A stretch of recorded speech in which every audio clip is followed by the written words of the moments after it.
Change isn't just coming, it's already here. This is Ask for Change podcast, hosted by leadership expert Meridith Powell, brings you weekly conversations with leaders and experts who are redefining success in a world of disruption. Let's begin today's journey and turn uncertainty into your competitive advantage. Let's turn uncertainty into your competitive advantage. I got to tell you, I am thrilled to welcome to the show today, probably one of the most well-known and most well-respected voices in the sales arena.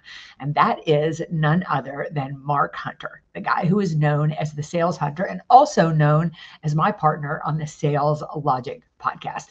Mark has been in this business a long time, helping sales professionals and leaders drive the results, but drive them the right way through trust, authenticity, and what we're going to talk about today is integrity. Mark, welcome to the show. Hey, thank you so much. And it's a privilege to be able to do Sales Logic with you each week. I have high respect for you. So thank you for inviting me onto your show. Well, I am excited to talk about your new book. I mean, you've got a lot of really great information out there, but your newest book, Integrity Selling. And I got to tell you, Mark, I think this was really the book that you were meant to write. Because when I think about you and I think about sales, I think about you are truly the person in the profession who is about doing sales the right way. So let's kind of start there. I mean, why integrity, and why of all the times you could have written this book, you've always been about integrity in sales. Why now? Well, I think the time is right. I mean, you look at all of the chaos and uncertainty that we have in the marketplace, and it's been building over the last 5, 10, 15 years, and it shows no sign of slowing down. And what does that mean? That means it's an uncertain world, but it means more than ever, we individually have to be able to hold our ground. And I think integrity is without a doubt how we have to respond and we have to demonstrate. Now, what's funny is you can't talk about integrity. You just live it. You live integrity. And when you do that, it's amazing at how it changes conversations. It changes the dialogue and it changes the comfort in people because, you know, how many times have you talked with people dealing with change and they're anxious, they're hyper, they're uncertain. I mean, they are just tied up in knots. And I think by demonstrating integrity, living integrity, we can just calm the waters a little bit. We're not going to change the waters, but we can calm the waters to be able to navigate the marketplace. How do you define integrity? Well, it's defined really, it's what you set as your standards, but let's set a couple parameters. First of all, it's playing the long game. You have to be willing to play the long game. And this is where so many people get into trouble. If you think about, uncertainty, people make rash decisions and they regret them later on. And integrity is about looking at the long-term playbook. What's it like? And then putting the other person first and being balanced in your perspective, because integrity is people know where you're coming from and they know that's not going to change. In other words, your standards that you've set for yourself, you do not deviate from them. And that becomes the North Star that other people look to. And that is absolutely huge when you're dealing with all this change that we have out there. People, think about a boss. Think about your boss. Two bosses that I've had in particular in my career, both of them had incredibly high levels of integrity. And they were anchored. And in both those situations, we went through very uncertain times. But these people led the organization and led it well and navigated us through these challenges. Do you think uncertain times make people go away from integrity? That it is something that isn't. It's maybe it's easier to do in calm economic times. What's your thought on that? Sadly, I think you're correct. I hate to say it. It's like anybody can lead when times are easy. It's when times are tough that leadership becomes tough. And I think, yes, in uncertain time, this is when integrity falls by the wayside because people see a quick win, a shortcut. They can step on this person, they can do that. And they really fail to look beyond. Let's use COVID as an example. I mean, so many things changed during COVID. And there was a time during COVID when we all thought, is it ever going to get back to normal? It did. It did. It did get back to normal. And this is the thing that I think when you are demonstrating integrity, you just have a little more of a balanced head, on your shoulders. And you're taking a long-term perspective. But here's the whole thing. You don't hesitate to call out the challenges and the problems. You're not running from them. You're not covering them up. You're willing to confront them, but you confront them in a very balanced perspective to ultimately, think about it. It's the coach on the sideline who the team is having a very difficult time, but they remain calm. They remain calm. And they're able to navigate the team through a difficult situation on the field or on the court, or whatever. When you came up with this idea, I don't even want to say that because I know you have always been about integrity selling. What made you choose now of all the times you could have written the book? I mean, sales, do you think that is it something that you've seen void in the marketplace? I mean, what was your calling to push to bring that back in? Sadly, I see it be void in the marketplace, whether it be business, whether it be political, whether it be just society in general. And I'm not throwing stones at anybody because the only person we can control is ourselves. That's it. And it's funny, but I've had the idea to do an integrity book for several years, but I held off on it because I had to make sure that am I demonstrating integrity? I mean, you got to kind of do some soul searching. If you're going to put something out there, you better make sure. And even when I was writing it, I had some situations where, I made some major mistakes. And I've got to really call them out and correct them. And one in particular, I talk about it in the beginning of the book because it happened really right when we were about done writing the book. And I had to go back to 2 clients and say, hey, you know what? We are double booked and no excuses. No, just had to go do it. Basically, I was being asked to be in 2 cities on the same day. Not going to happen. I don't care how you do it. But I had to have a full, wide open conversation with both. And both of them said, hey, you know what? Yeah, you've demonstrated how you're going to handle this. And we did. And I had a CEO of one of the companies come back and say, you demonstrated right here what you talk about in your book, integrity. And that was comforting. That was like, okay, I did the right thing. No excuses. Just say, I blew it. And that's, I think one of the ways that we demonstrate integrity is when you make a mistake, you just fess up. You own it. I was interviewing a gentleman yesterday on my podcast, and he was talking about the importance of that in leadership. And he was saying right before he'd come on the podcast, as a CEO, that he had made a mistake, and to go in front of his team and say that I've made, a mistake, and to own that, and to take responsibility. But what does integrity look like in sales? Like, how does it show up? If I'm listening to this right now and I'm a leader and I'm questioning whether we really have the amount of integrity in the sales team that we need to have, what does that look like?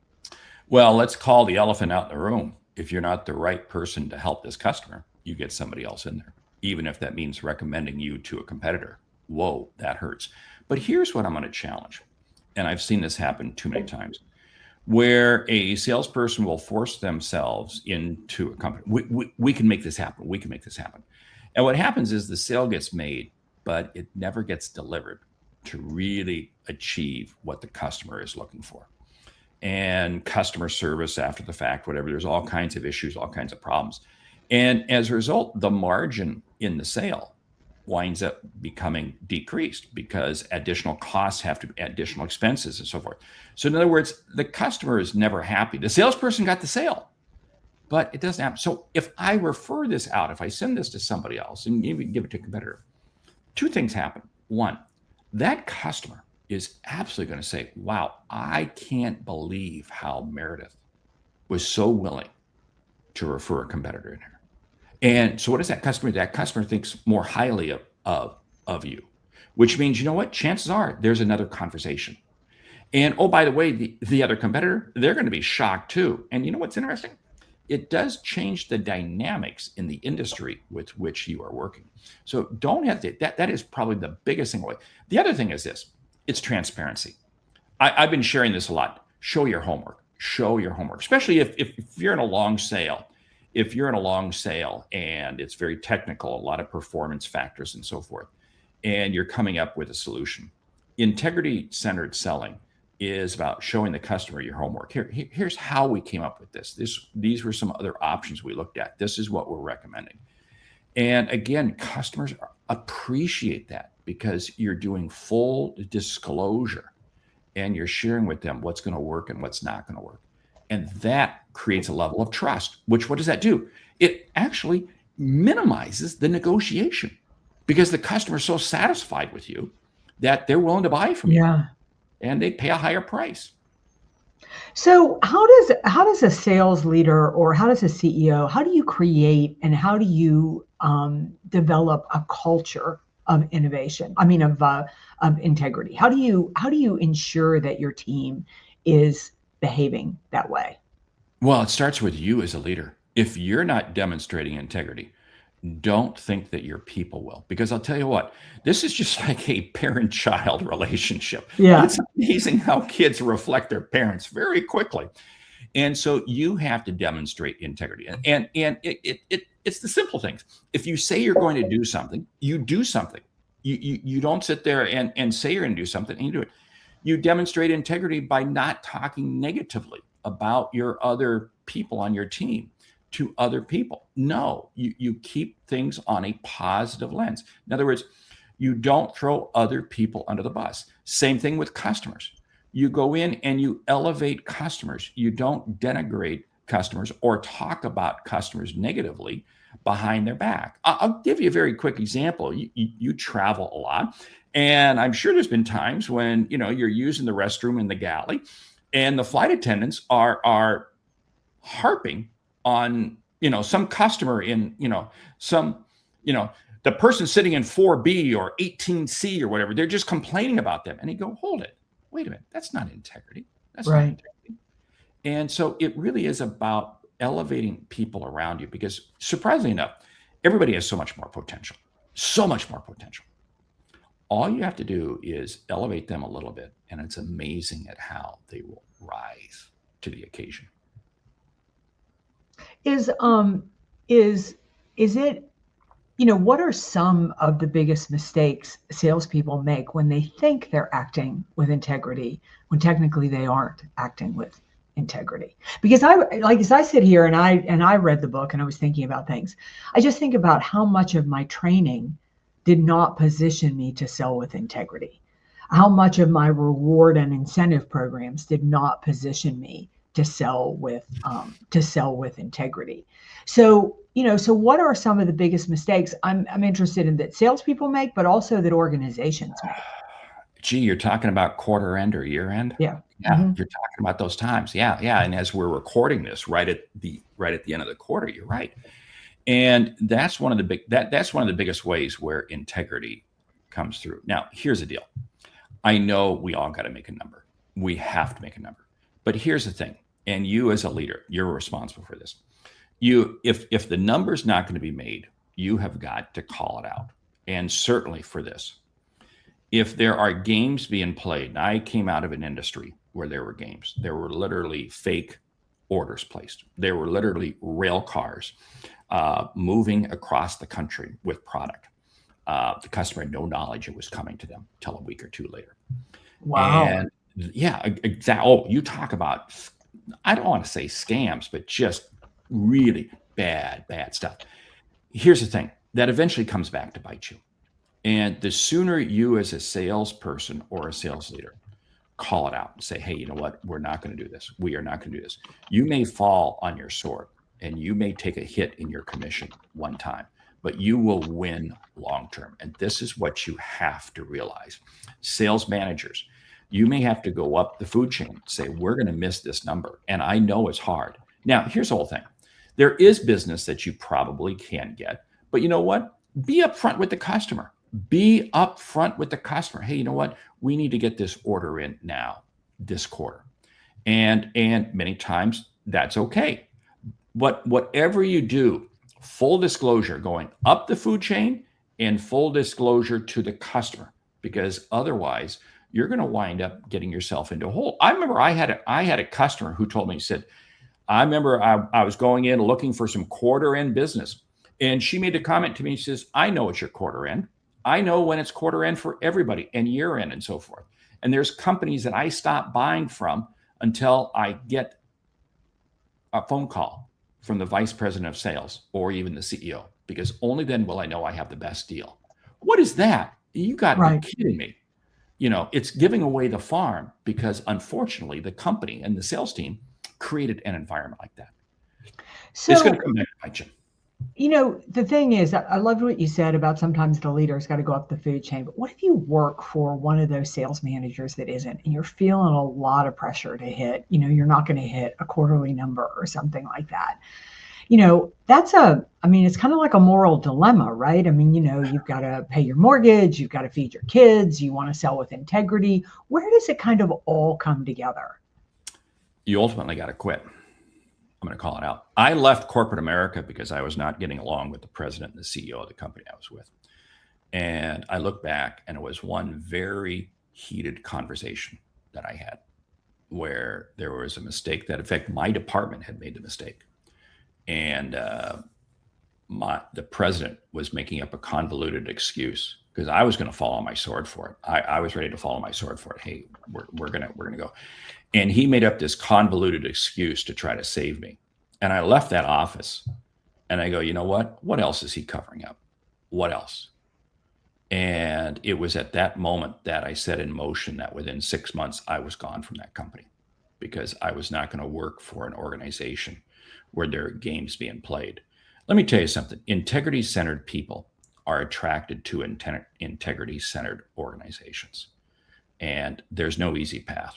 It can be some tough times, but don't allow yourself to be compromised, because once you start compromising, this is again, so parent-child relationship. Yeah. Once the kid knows that they can get away with something once, what do? They get away with it again and again and again and again, and it just elevates. We see this in fraud in business. The bookkeeper that takes $100 gets away with it, says, well, next time I can do 500, then it goes 1,000, then it goes 5,000, then it goes 10,000. It continues to escalate. You have to be able to hold the line on the little things, because ultimately they'll become the big things and you will fall eventually. Yeah, it's so true. When I used to work in banking, we used to have the best compliance officer, and she always used to say that, that people don't steal large amounts of money at first.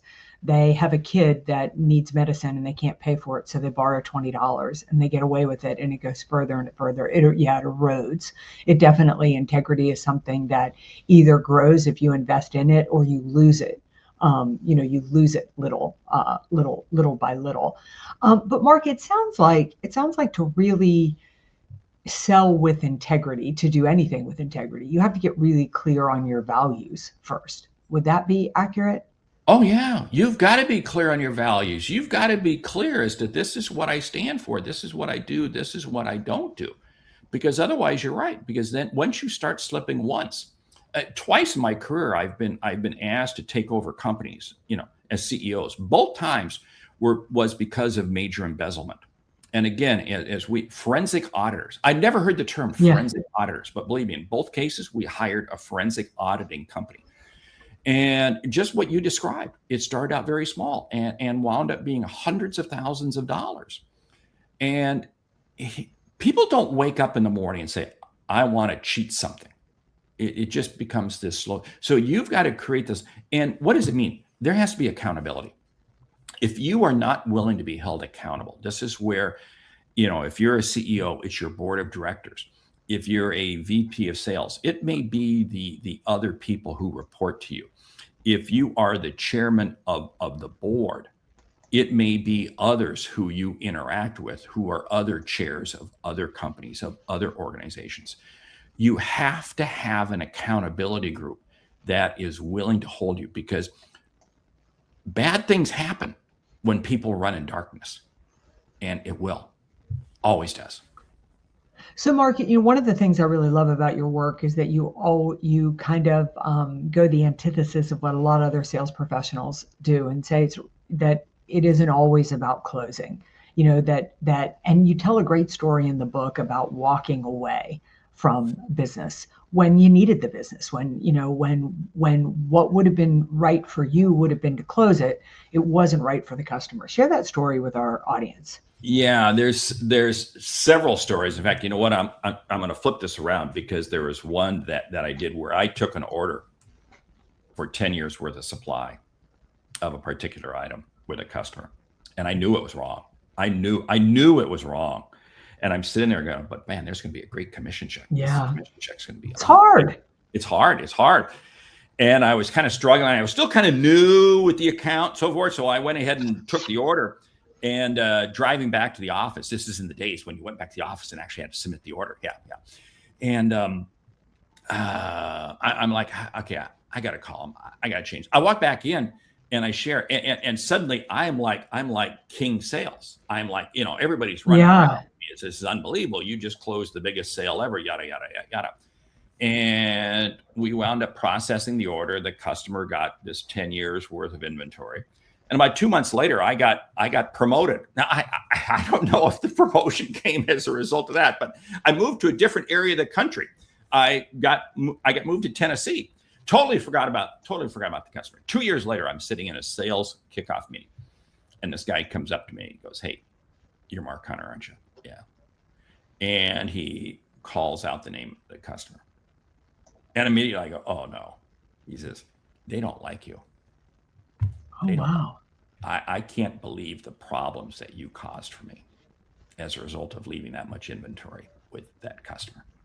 They had to write it down. They had to liquidate it. It was a major expense to them. I don't think you should ever show your, this person who took over the account after I left was not a happy camper because of what I had done. And it was right then that I really realized that, you know what, Mark, you've got to play the long game, because again, I think integrity first selling means that you play the long game and you don't close deals. You open relationships.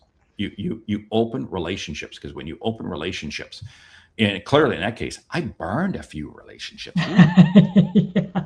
Not good. Mark, it is hard to believe, but we are about at the end of this podcast, and I always close with just two questions, and you can answer them in either order. One, how does our audience find out about you? How do they find out about integrity selling? Where do they follow you, get your information, because they need to do that? And the second is, what is your greatest piece of advice for people out there, sales professionals, leaders, business owners, struggling to deal with the pace of change, the disruption happening in the marketplace, and turn all of this uncertainty to their competitive advantage? Well, they got to listen to Sales Logic if they want to catch up with me, because that's how they catch up with you. Sales Logic podcast right now. You can go out to thesaleshunter.com. The book is Integrity First Selling, and you can pick that up on Amazon or anywhere books are sold. The advice I tell to people, every morning you have a decision to make, and it's, will you choose to impact and influence each person you come in contact with? And I take that in honor. If you can influence and impact people in a positive manner, you're going to be able to come back and have another conversation with them tomorrow. To me, that's the center, that's the core of integrity first selling. I love that. Such great information. Mark, I really want to thank you for being on the show today. Thank you for enlightening us how we can not only succeed more in sales, but we can enjoy the process so much more than we do right now. Integrity first selling. So thank you for helping our team. Thank you for helping our audience. Thank you for helping our listeners. And listeners, we'll see you right back here next week for another episode of Ask for Change. And remember, together, we're going to turn all of this uncertainty into your greatest competitive advantage. I'll see you then.